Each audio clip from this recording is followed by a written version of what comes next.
Popular uji wa power seller Njeri wa uji finally delivers.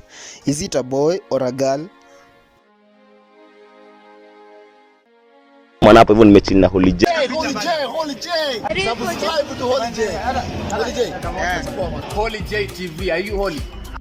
Hello guys, and welcome back to Holy J TV.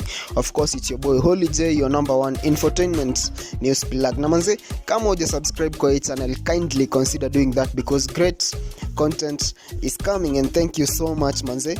Ile support mnaendelea kunionyesha as usual.